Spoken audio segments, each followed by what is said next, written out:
natutuwa ako, bagamat nagtataka ako kung bakit ako hinihinga nila ng opinyon tungkol dito sa pagtanggal kay General Nicolas Torre nga. Expert opinion po yan eh. Hindi, sinasabi ko naman, ito ay hindi party stand ng PDP. Ito personal ko na siya ay lumabag sa chain of command.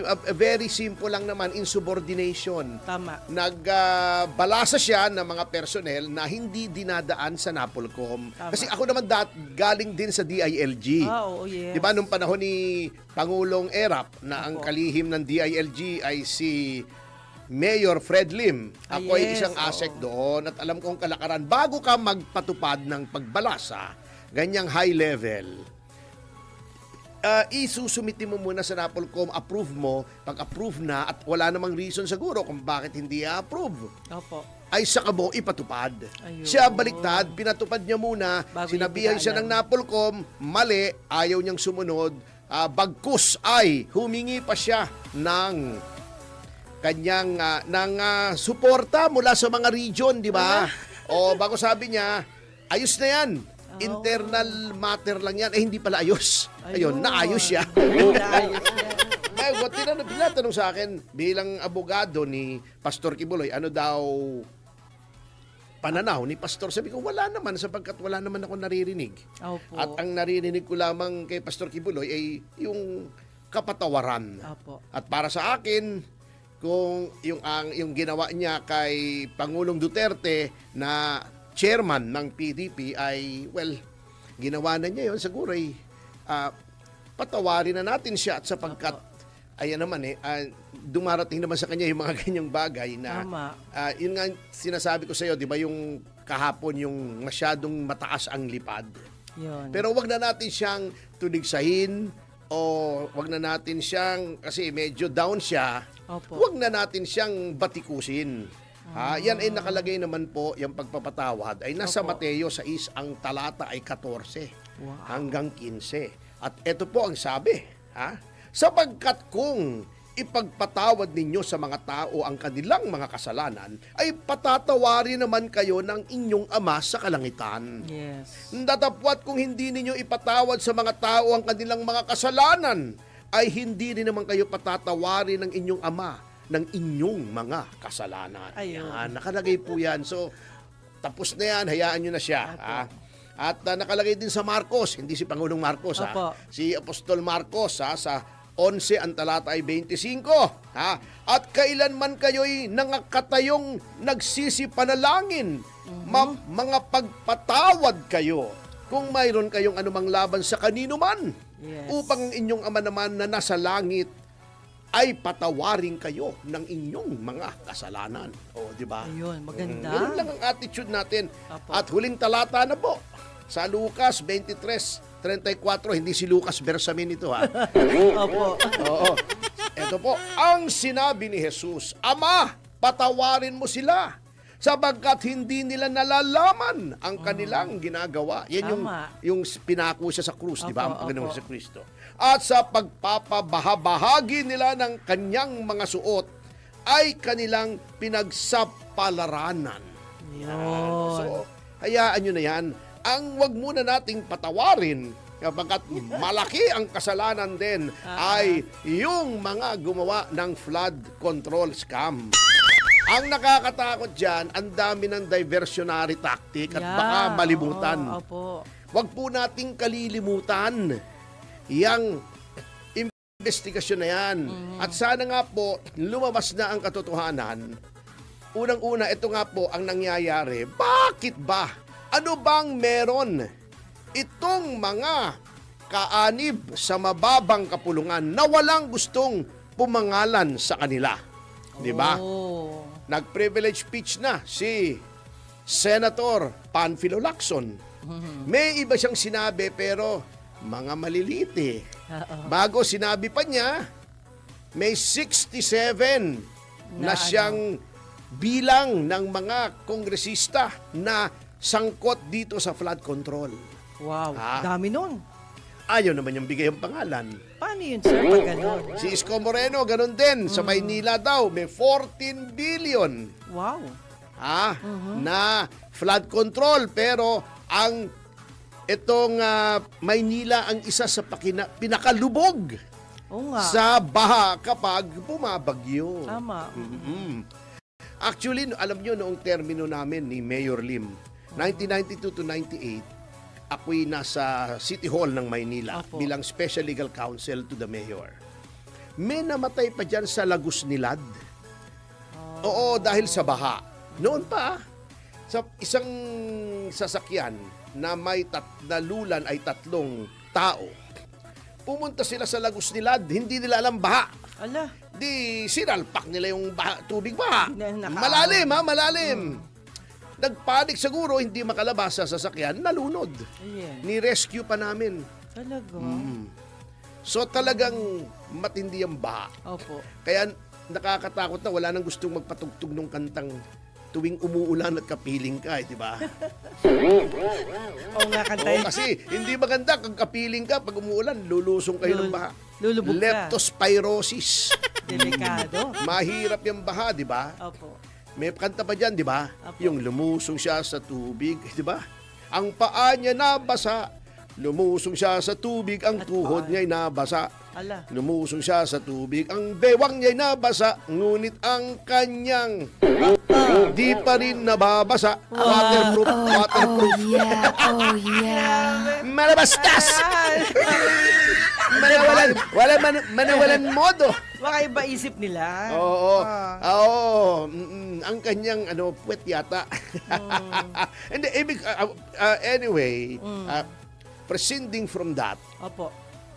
hindi ko naman malaman kung ba't ang pinag-iinitan ng ilang media ay yung kontraktor. Alam niyo, tama yung sinabi ni Attorney Hinlo at saka ni Greco Bellica. Ang mga kontraktor ay biktima rin.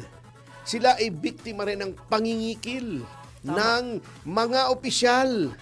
Kasi Yes. sabi ko nga, ang kontraktor, as much as possible, of course, yung mga kaibigan natin, mga kontraktor, matitinong mga kontraktor yan eh. Yeah. Na, as much as possible, ang gusto niyan ay maayos na trabaho. Yan ang training. Quality, yan eh. di ba? Kanya lang, to survive somehow, para makakuha ka ng kontrata, mahirap naman kung wala kang kontrata, di ba? O kontratista ka nga eh. Para kang masahista. Di ba? Pag wala kang Kliyente. minamasahe, paano paktay negosyo yan. Ha? Paktay na. Oo. Yan ang nangyayari. Napipilitan silang makipaglaro dito sa mga DPWH personnel, mga opisyal at mga miyembro ng house na siyang kumokontrol ng mga project. Ayun. Ito kita nyo ha. Sa Bicol Region, iba-iba to. Baka sabihin naman ng Bicol Region, sila ang pinag-iinitan natin. Ito ay mga datos po ito ha, Opo. na verified. Sa Camarines Sur, ayon sa datos na makukuha sa DPWH as of May 31, 2024 pa, baka nadagdagan na are. Aha. 25 na, more than a year. Yes. Sa unang distrito na ang congressman ay si Tsuyoshi Anthony Horibata. Oh, hapon yan. O parang Apo. ay nako, napakalaki, bakero ni! Oy, dami tayo. Nung 2023 ay 1.790 billion. Oh. Yan. Second district, ang congressman pa noon, ngayon ay gobernador na, ay si El Rey Villafuerte, medyo hindi naman ganun kalaki. 512 million. Sa third district kay Bordado, 483 million. Sa 4th District, Arnie Fuentebella, 382 million. Aha. 5th District, Migs Villafuerte, anak ito ni Opo. Governor, 1.784 billion na pinag-uusapan Laki dito. niyan, oo. Ayun ang sinasabi ko, di ba? Ito ang infrastructure budget, ha? Opo. Okay. May nakuha pa kami report, bine-verify namin na, siyempre, di ba tinanggal si Congressman Arnie Teves Yes. sa kanyang distrito sa Negros Oriental. Oh. Ang caretaker dyan, matik yan, ay ang speaker. Ibig sabihin, siya yung nagpapatakbo ng distrito kasi bakante nga para may kinatawan. Ngunit, eto noong panahon ni Congressman Teves, ang budget ng distrito sa lahat ng infra is around 2 billion. Okay. Reasonable lang yun. May mga gano'n naman talaga Ngunit, mga kapatid, noong naging caretaker na si Romualdez, si Speaker, flood control pa lang. Flood control. 1.9 billion na flood control pa lang. Pwera pa yung ibang infra. Kontra sa 2 billion sa lahat ng infra. Yan. At sabi sa akin, ito yung lumalabas na pagsasaliksik. Ito ang nangyayari Ito ang breakdown. Sinabi na rin ni Mayor Magalong ito. Opo. Yung Big Six, may sinasabing Big Six di ba? Ayaw naman pangalanan. Natatandaan mo ilang araw nakaraan na-entrap yung si Kalalo ba yun? Yung district engineer ng DPWH na nagbibigay ng suhol kay Congressman Leviste. Nahuli. Di ba? Hindi na kalalo siya ngayon, palalo na. Baka yung mga bata hindi nila alam kung anong ibig sabihin ng palalo. Explain mo nga. Ano ba yung Tagalog? Hindi ko masyadong kabisado. Palalo. Diba? Makasalanan na. Ayun, parang ganon. Parang ganon. Di ba sabi niya, meron daw yan na amo, hindi yan ang mastermind. Kumbaga sa kwan. May mas mataas pa. Utusan. Errand boy lang yan. Mensahero, messenger. Kumbaga sa opisina. Messenger, hindi yan ang big boss. Ang big boss daw niyan ay very popular. Pero ayaw naman sabihin. Bakit ba ayaw sabihin? Si Isko, di ba, ayaw din sabihin. Sabihin nyo na kasi, huwag na kayo matakot sa libel. Is this a matter of national interest? Anyway, diskarte nila yan, Baka nasabihan sila, sir. Yung may Big Six dyan na tinatawag na dapat malaman kung sino na nagkokontrol. May pahiging na dyan si Senator Amy Marcos, di ba? O ito 30% kickback, 10% contractor. Yung contractor, dapat naman ay kumita, siyempre contractor yun Kaya na lumiliit ang kita ng contractor. Sabi nga ng mga lehitimong contractor, ayaw nila sa government project na ngayon kasi ang liit na ng kita nila. Meron pang advance, minsan nag-aabono pa sila bago, minsan pahirapan pa sa pagsingil. 5% district congressman. Wow. 5% implementing agency, DPWH. 5% others. Ano-ano mga miscellaneous. 45% na lang ang actual na project. Yan. Nawala. Mataas pa nga itong estimate nito. Ang estimate ni Mayor Magalong, 30%. So, 30 man, 45 man, kabote pa rin ang resulta, di ba? Ito ang dapat malaman, sino yung Big Six na di umano'y nasa House of Representatives. Dapat mabisto yun. Dapat ding parusahan yung mga kontraktor kasi graft yun conspiracy yun. Pero, katulad ng sabi ko, tama yung obserbasyon ng iba, biktima sila. Yes. Dapat malaman kung sino yung Big Six, yun ang decide sa proyekto. Dapat malaman kung sino yung sa DPWH. Hanggang ngayon, wala pa nasususpindi kung hindi pa na-entrap ng congressman yung isang DPWH district engineer, hindi pa masususpindi. Dapat lahat ng proyekto, lahat ng lugar na may palpak, dapat automatic. Suspended ang district engineer doon. Under the doctrine of res ipsa loquitur. The thing speaks for itself. Pero attorney, pwede ba natin tawagan yung mga congressman na sila po ay puro mission impossible? Ay hindi nga, kaya nga yun ang sinasabi ko sino yung others? Di ba? So, tatlo yan contractor, congressman, DPWH. Bakit ang pinag-iinitan? Isa lamang. Kaya, very welcome, nabasa ko kanina na si Pangulong Marcos Palay pumunta sa Baguio at nakausap si Mayor Magalong. At medyo kumbinsido na daw, dapat lang naman po, ang tagal naman, dapat nung umpisa pa lang, Mr. President, kung ikaw ay decisive, kung ikaw ay strong and decisive leader, meron na agad independent commission. Ayun. O, di ba? Ba't ngayon lang? Ayun. Oh, nagbayag eh. Ang ating Pangulo eh. Oh. Mabagal. Ilocano siya eh, di ba? Yes. Ano ba yun? Nagbayagin ba yun? Nagbayagan. Nagbayagan ba? Ano ba yan? Di ba yun? Sabi mo? Nagbayagin ba? Tanong natin mamaya. Hindi ko masyado maalala eh. Sabi mo bagal. Nagbayag mabagal sila. eh. Ayan. Oo, nagbayag. Oo. Opo, nagbayag. Hindi naman bayagbag. Ay. Iba naman, eh. Mabagal eh. Mabagal. Hanggang ngayon ba, ilang linggo naman pinag-uusapan ito? 2 na yata. 2 weeks na. O hanggang ngayon, iniisip pa lang niya. Napakabagal, di ba? Alay kabagal eh. Ay kakupad. Ala, ay siya. Pero, Ngayon pa lang niya iniisip. Sinabi na nga nung anak niya mismo, hindi dapat kami mag-imbestiga kasi Sa may sarili mga namin. involved dito. Yung Blue Ribbon, okay yun. Opo. Ni Senator Marcoleta. Kasi yun talaga ang papel noon. Ayun. At sana ipatawag, alamin dun sa top 15 na sinabi ni Pangulo, sino ang behind dito? May congressman behind dito, imposibleng wala. pero Kasi alam na ni Pangulo yan, sure ako dyan. kung alam niya yun, anong ginagawa niya? Bakit pa-inspect pa siya? Gaganon siya, ganon, oh. Ba't nag-i-inspect pa lang siya? Kung alam na niya, at saka ito, natatawa pa ako sa ginagawa ng Pangulo. Kaya sinasabi ko, baka moro-moro lang eh. Yeah. Nagtayo ka ng isang website.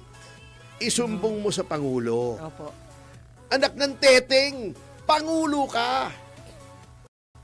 Nasa ilalim mo ang NBI. Ang daming magagaling dyan. Pwedeng gumawa. Oo, sa'yo yung PNP, yung CIDG. Correct. Nag-iimbestiga yan. Yan ay DILG, DOJ, ang head department niyan. Opo. NBI, nasa DOJ, PNP, nasa DILG. Yes. O kung gusto mo, meron ka pang military, may mga intelligence doon, di ba? Intelligence service, may ISAF pa, gamitin mo na. Para makakuha ng impormasyon. Hihingi ka pa ng sumbong mula sa mamamayan. Anong kapasidad namin? Ala. Bago sasabihin pa, ayon sa website na isumbong mo sa Pangulo. Anong ayon sa website? Itanong mo kay Bonoan. Ayun. Cabinet member mo yun, alter ego mo yun. Oy, Secretary Bonoan, amin na yung list ng flood control projects. Ano rito ang Kengkoy? Ha? Sinong nag-approve? Ganito lang naman, napakadali. Ha? Isang city sa Bulacan. Yung sinasabi niya, Ghost Project, di ba? Opo. Kung decisive ka, nagagalit daw siya. Ang gagawin namin sa galit mo. Sasabihin niya, nagagalit ako, I'm getting really angry. Ganun siya. Tanong mo, Bonoan, sinong district engineer dito? Ghost Project, inapprove ba niya ito? Yes, sir. Suspended. Tapos suspended. Imbestigahan mo. I want your investigation on my desk. The results of your investigation on my desk in 5 days. Yes, that should be, tama kayo. Di ba ilang ghost project na nakikita niya? Sinong district engineer dito? Tama. Secretary, si ganon-ganon. Suspend him. I want your report in 5 days. Bakit namin mo hahanapin? Di ba sabi pa niya, nung press con niya, wala bang investigative journalist dito? Ng teteng talaga. Napaya pa yung mga tao doon. NBI nandyan sa'yo. DILG, ISAP. Katabi mo na eh. Gamitin mo. Magkano ang confidential funds mo, Mr. President? 4.5 billion. Tama. Pambili ng impormasyon. Bumili ka ng impormasyon. Diba? Nasa iyo ang DOJ, may witness protection program ka. Gawin mong state witness. Yung mga whistleblowers, proteksyonan mo. Di ba sabi ni Mayor Vico, bahala na kayo sa akin, sasabihin ko na lahat. Proteksyonan nyo yung mga whistleblowers. Hindi yung kami ang aasahan nyo. Ikaw ang presidente. Mamamayan kami, isusumbong namin sa iyo. Ikaw ang mag-imbestiga, sir. Anak nang, yan ang mabigat eh. Yun ang tama. Kung ang presidente mo ay weak leader. Tama, si Pangulong Duterte. Presidente ka, hindi mo malaman. Nabasan niya na kagad, Kung no? presidente, sabihin ko, Ibanon, ano ba to? Bigay mo sa akin ang listahan ng lahat ng district engineers bukas na merong project nag-collapse, na anot, nagiba at ghost. Eto, sir, ES, gumawa ka ng order. Suspended lahat ito. Pipirmahan ko ngayon din. Opo. Oh, para matakot. Oh, 'di ba? Sino mga contractors nito? Opo. 'Di ba? Yes. DOJ. Amin na yung si director, pabuntay mo rito. Director, imbestigahan mo ito. Oh, 'di ba? O BIR, imbestigahan mo ito. Ganda ng suggestion nyo, Tony. Mabilis lang. Nasa iyo lahat ng power. O, di ba nung pinarendisyon mo si Duterte, ilang libong pulis ang pinadala mo?